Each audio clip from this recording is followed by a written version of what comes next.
ओम शांति। सदा आत्म अभिमानी रहने वाला ही सबसे बड़ा ज्ञानी है। आज की मुरली से हमने यही पॉइंट उठाया है। माना बाबा हमसे कितनी बार कहते हैं कि बच्चे स्वयं को परम धाम में स्थित करके देखो, स्वयं को बिंदी देखो और उस निराकार परमात्मा को भी ज्योति बिंदु रूप देखो।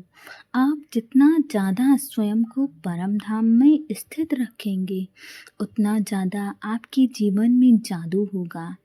आपके जीवन में होने वाली आने वाली घटनाओं के बारे में आपको पहले से ही अनुभव हो जाएगा।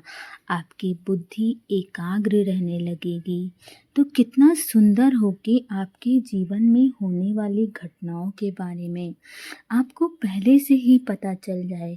आप सचेत हो जाओ, आप अपने आप को उस स्थिति के लिए तैयार रख पाओ।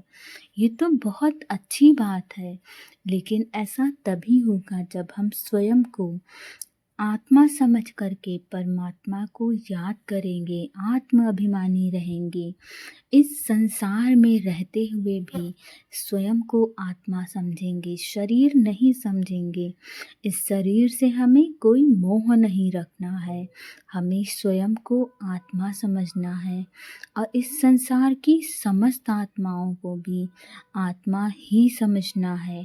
जब हम उनको आत्मा समझते हैं तो उस आत्मा ने हमारे जीवन में चाहे कभी भी कितना भी बुरा हमारे साथ किया हो, परंतु हम जैसे ही आत्मा समझते हैं हमारे अंदर से सारी शिकायत उस आत्मा के लिए स्वतः समाप्त हो जाती है। इसीलिए बाबा कहते हैं कि हर एक आत्मा को शरीर ना समझकर आत्मा समझो। उससे सबसे बड़ा फायदा हमारा ही है, क्योंकि जब हमारे साथ किसी आत्मा ने कुछ बुरा किया होता है और हम उसे हर क्षण याद करते हैं, उस बात को हर क्षण याद रखते हैं, तो सबसे ज़्यादा तकलीफ हम स्वयं को ही देते हैं, ना कि उस आत्मा को। और हम तकलीफ़ तो देते ही हैं, साथ में उस आत्मा को माफ़ भी नहीं करते हैं, उसका बोझ अपने सर पर लेकर चलते रहते हैं। और जब तक हम माफ़ नहीं करते हैं, हम उन सभी बातों को भूल नहीं पाते हैं, तो वो सारी व्यर्थ की बातें हमें हर क्षण परेशान करती रहती हैं, हमारी खुशियों को ख़राब करती हैं। इसलिए बहुत आवश्यक है कि हर आत्मा को माफ़ करो, और माफ़ करने का सबसे सुंदर साधन है कि हर आत्मा को शरीर न समझकर आत्मा समझो। जब आप हर आत्मा को आत्मा समझते हो तो आपके लिए बहुत सरल हो जाता है हर आत्मा को माफ़ करना। बल्कि मैं तो आपसे कहूँगी कि आपको जो भी उस आत्मा ने गलत किया आपके साथ, आपको याद ही नहीं रहेगा कि इसने किया, क्योंकि सोल वर्ल्ड में कोई भी विकार होते ही नहीं है, कोई भी ईर्ष्या द्वेष किसी भी आत्मा के प्रति होता ही नहीं है। तो जब हम स्वयं आत्म अभिमानी स्थिति में रहेंगे और सामने वाली आत्मा को भी आत्मा समझेंगे, तो हम पहली बात तो आने वाली बातों के बारे में पहले ही सजग हो जाएंगे, और दूसरी सबसे बड़ी बात कि हम जितने भी हमसे या सामने वाली आत्मा से जो गलतियां हुई हैं उन्हें हम भुला पाएंगे, उन्हें माफ़ कर पाएंगे। इस संसार में गलतियों को ढोने वाला महान नहीं माना गया है। जिसने लोगों की गलतियों को माफ़ किया है और प्यार से गले लगाया है, उन्हें महान बताया गया है और उन्हें इतिहास ने भी याद रखा है। लड़ाई करने वालों को किसी ने नहीं याद किया है। जिन्होंने इस संसार को प्रेम दिया, इस संसार को पोषित किया, उन्हें याद किया गया है।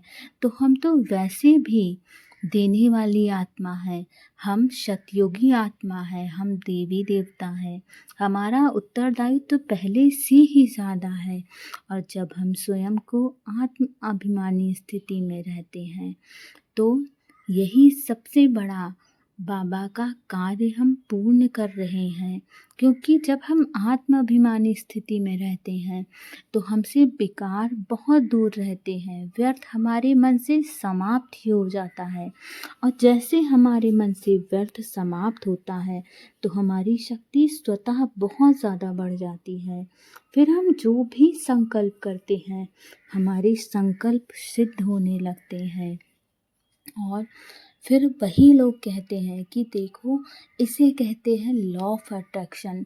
तो उन आत्माओं के साथ लॉ ऑफ अट्रैक्शन बहुत तेज़ी से कार्य करता है।